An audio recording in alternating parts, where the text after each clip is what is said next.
राम राम किसान भाइयों, स्वागत है आप सभी का एक और नई वीडियो में। किसान भाई, मैं आज आपको जो खेत दिखाने जा रहा हूँ वो है हमारा गेहूं नीचे का खेत। मतलब गेहूं कटने के बाद में उसकी बुआई करी गई थी और वैरायटी है 0118।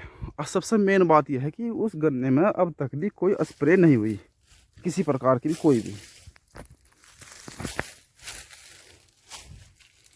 ये हमारे ताऊ जी हैं राजकुमार, ये उन्हीं का खेत है। और आप देखिए इनका गन्ना, मतलब भाई पता नहीं क्यों किस्मत ही बढ़िया है या क्या मान लो आप, बढ़िया रहता है।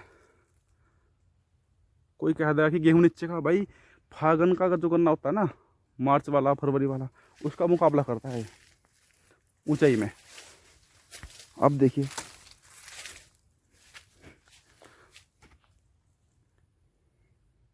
बिना स्प्रे के तैयार किया हुआ गन्ना है ये। किसान भाई सभी भाई बोल लेंगे कि ऐसा तो हो ही नहीं सकता कि बिना स्प्रे के गन्ना तैयार हो जाए, लेकिन भाई ये गन्ना तैयार हुआ है, ये भी है। और दो तीन खेत और ऐसे हैं, इनमें क्या होता है कि हमारे यहाँ जितना भी भैंस का गोबर होता है, जितना भी गोबर की खाद होती है, वो सब ये 3-3 4-4 बीघे में मतलब अपना पूरा खाद डाल देते हैं। और खाद होता है इनका काफ़ी ज़्यादा मात्रा में, बहुत ज़्यादा।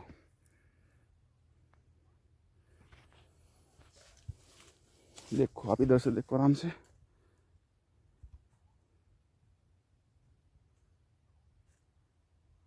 अब भाई गेहूं नीचे का किसका गन्ना इतना ऊंचा होगा, आप मुझे कमेंट सेक्शन में ज़रूर बताना। और सबसे बड़ी बात है बिना स्प्रे के। और टॉप बोर्ड का कोई नाम निशान नहीं इस पर। देखो बस एक बात क्या है कि बियांत तो इसका कम है। देखो भाई बियांत इसका कम है, लेकिन जो गन्ना है वो बहुत अच्छा है। और इसका मेन रीज़न यही है कि हमारे ताऊ जी जो हैं, ये जब बोरने का टाइम आता है इसकी बुआई का, उस समय तो डालते हैं थाइमेथोक्सम प्लस फिप्रोनिल। फिप्रोनिल भी कभी कभी लगाते हैं, वरना ये थाइमेथोक्सम जो आती है 30% में, उसी से इसकी बुआई करते हैं। और डीएपी डालते हैं। आज तक इन्होंने कभी पोटाश नहीं देखा। पोटाश कैसा होता है, किस तरह डाला जाता है।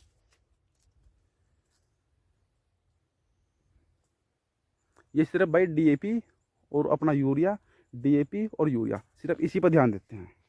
बुआई में भी ये थोड़ा यूरिया लगाते हैं और बाद में फिर यूरिया जरूर लगाते हैं, बहुत ज़्यादा। तो आप देख लो भाई गन्ने की हाइट कितनी अच्छी हो रही।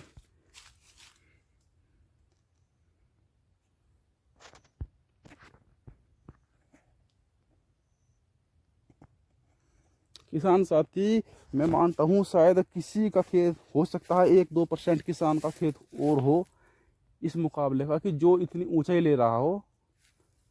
और इसका एवरेज क्या मान रहे हैं आप, गेहूं के नीचे का जो एवरेज है इनका, पिछली बार भी 61 का एवरेज आया था 1 बीघा में।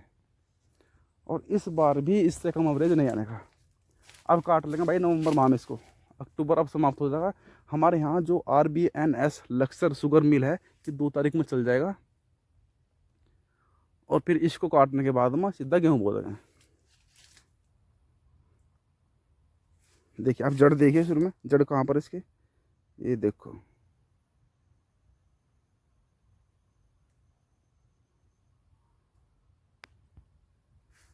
भाई बहुत लंबाई है इसकी।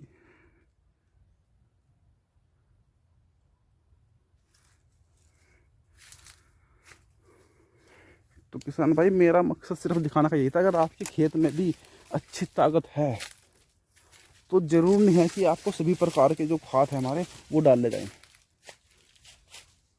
तो हमारे यहाँ पर इनका मतलब एक रिकॉर्ड है कि भाई ये ऐसे किसान हैं जो बिना स्प्रे के गन्ना तैयार करते हैं। अगर ये ज़्यादा से ज़्यादा कभी स्प्रे लगाते हैं तो ज़्यादा से ज़्यादा एक,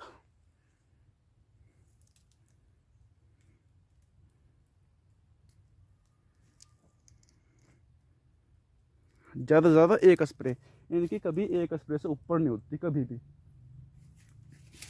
और इनको भाई जो 18 गन्ना वो इनको सूट आया है। इन्होंने 38 बोया था, इनके हाथ 38 का पता नहीं क्या तरीका नहीं लग पाया, फिर ये 18 में घुस गए। तो 18 की लंबाई और मोटाई, और 18 पूरा का पूरा फसल जो है इनकी 18 की है, जो इन्हें बिल्कुल रास आती है। मतलब कि जैसे आता है ना किसी की राशि पर कोई नग फिट बैठता है, उसी प्रकार इनकी राशि में ये गन्ना 18-0118 बिल्कुल फिट बैठता है। इतनी ऊंचाई भाई किसी के फागन के गन्ने की है, देख लो आप। किसी के क्या, सभी के ही जो फागन के गन्ने हैं सबके इतने ऊंचे हैं। हमारे यहाँ भी जो बाकी और किसान हैं उनके फागन के गन्ने इतने ऊंचे हैं।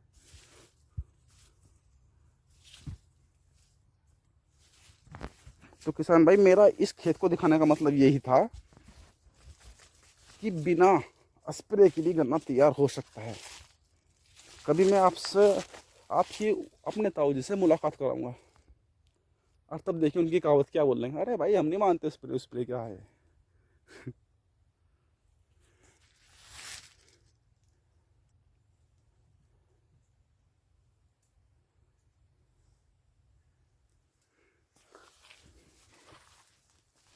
भाई बहुत बढ़िया गन्ना लग रहा है देखने में।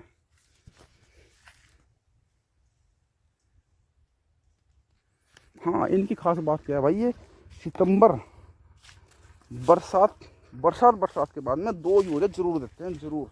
यूरिया का इनकी राशि में बहुत अहम रोल है, फिर यूरिया बहुत लगाते हैं।